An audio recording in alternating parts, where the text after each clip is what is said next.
Auto रिक्शे वाला। एक वक्त का किस्सा है। किसी गांव में एक मियाँ बीवी रहते थे। ये लोग बहुत गरीब थे।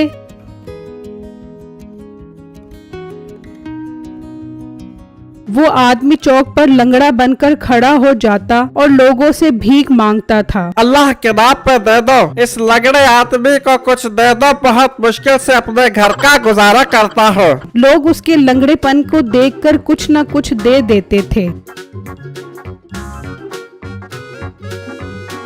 अंकल, तुम किस गांव में रहते हो? मैं साथ वाले गांव में रहता हूँ। अंकल, ये तुम कैसे लंगड़े हो जो दूसरे गांव से चलकर यहाँ आ जाते हो? बेटा, मेरे लंगड़ेपन पर न जा, मैं बहुत मुश्किल से रेंग रेंग के यहाँ आता हूँ, कुछ दे दे बेटा। अच्छा देता हूँ। फिर वो आदमी पैसे देकर वहाँ से चला जाता है। शुक्र है आज की कमाई पूरी हो गई है, अब मैं घर जाता हूँ।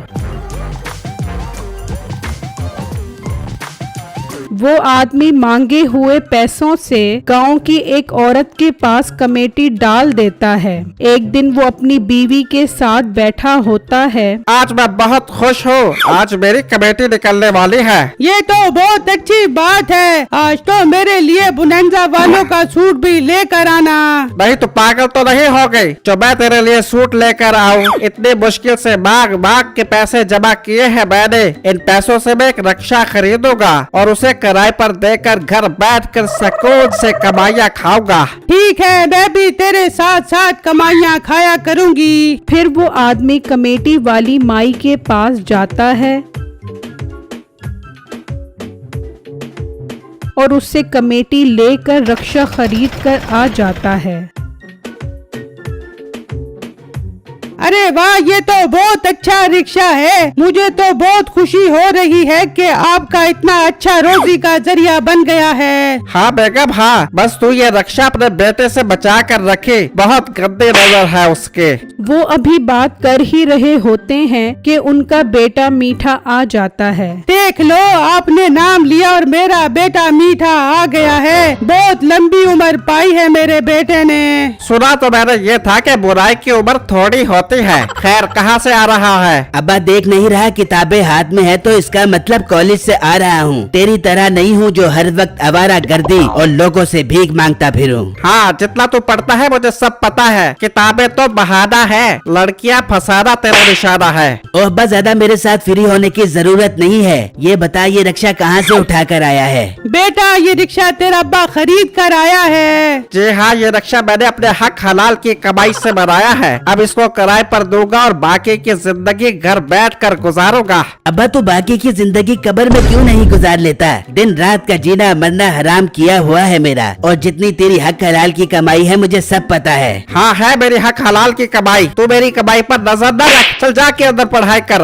अब्बा, मैं पढ़ाई पर पूरा ध्यान दूंगा और पूरे कॉलेज में टॉप करूंगा। बस तू मेरी शादी नसीबो कैंची जी से करवा दे। नहीं, तुझे उस स्टूडेंट में नजर क्या आ रहा है? मटके जैसा पेट है उसका। तू चल यहाँ से दफा हो जा, चल अंदर जाकर पढ़ाई कर। अब्बा, एक बात तो फिर मेरी भी सुन ले। अगर तूने मेरी शादी नसीबों से ना करवाई तो मैं अपनी जान दे दूंगा। ये तो तेरा मुझ पर बहुत बड़ा एहसान होगा। तू ये नेक काम आज ही कर ले। ठीक है अब्बा, मैं भी जाकर पक्के के साथ लटक कर अपनी जान देता हूँ। हाँ हाँ ठीक है, बस ख्याल करी पंखा ना खराब हो जाए। फिर मीठा गुस्से में अंदर आता है और पंखे में रस्सी बांधकर खड़ा हो जाता है। अब्बा देख ले, मैं लटक रहा हूँ। अरे बचा लो, मेरे बेटे को बचा लो, वो अपनी जान दे देगा। दे इसको जान। आज मैं भी देखता हूँ ये पंखे के साथ कैसे लटकता है।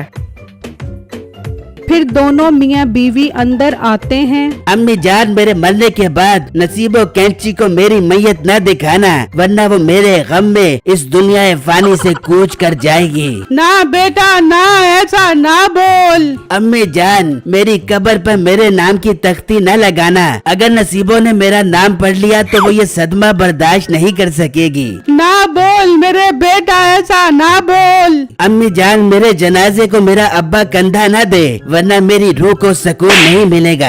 बातें ही करता रहेगा या पक्के से लटकेगा भी सही। जल्दी कर, मैंने काफूर और कफन भी लेकर आना है तेरे लिए। ये सुनकर मीठे के होश उड़ जाते हैं कि मेरी ब्लैकमेलिंग से तो मेरे बाप को कोई असर नहीं हो रहा। अम्मी जान आप मत रोएं, मुझसे आपका रोना देखा नहीं जा रहा। अम्मी जान आप अपने आंसू साफ करें, मैं अपने आप को कुछ नहीं होने दूंगा, आज ये वादा करता हूँ। नहीं नहीं, तू लटक, अभी लटक। नहीं अब्बू जान, अब मैं अपने आप से वादा कर चुका हूँ, अब ऐसा मुमकिन नहीं। फिर मीठा अपने कमरे में जाकर बैठ जाता है और नसीबो कैंची से शादी कैसे की जाए सोचने लगता है। तो एकदम खिड़की में नसीबो आती है। मिठे मेरी जान के टोटे, यहाँ बैठा क्या कर रहा है? नसीबो तू आ गई है, मैं अभी तेरे साथ शादी करने की प्लानिंग कर रहा हूँ। मिठे ये रक्षा किसका है? जानू अब्बा लेकर आया है, आज ही लोगों से भीख मांग मांग कर। मिठे मेरी जान के टोटे, आज थोड़ा सा रक्षे में झूठे ही खिला दे। अरे वाह नसीबो जी, क्या कमाल की फरमाइश की है आपने। चल आज तुझे रक्षे में खूब सैर करवा के आता हूँ। फिर मीठा रक्षे की चाबी उठाने के लिए कमरे में आता है तो उसके माँ बाप सो रहे होते हैं। वो रक्षे की चाबी उठाकर बाहर आ जाता है।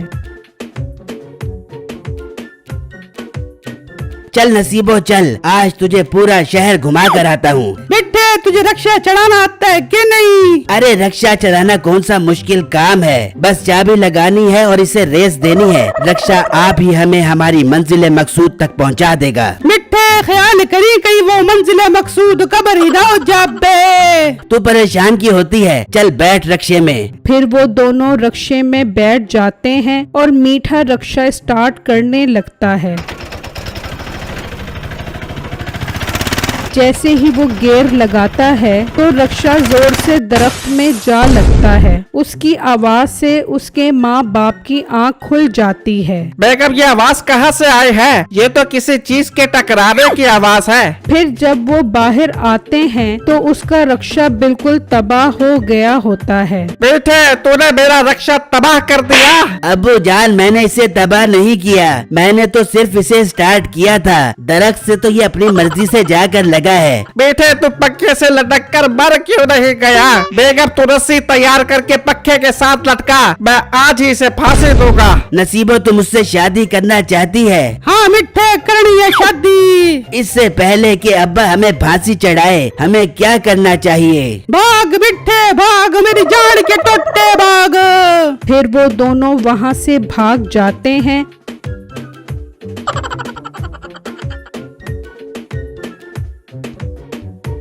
और उसके बाप ने जो कमेटी के पैसे समेटे होते हैं वो अपने अंजाम को पहुंच जाते हैं। मेरी वीडियो को लाइक और मेरे चैनल को सब्सक्राइब कीजिएगा और मुझे कमेंट बॉक्स में जरूर बताइएगा कि आपको मेरी स्टोरी कैसी लगी। शुक्रिया।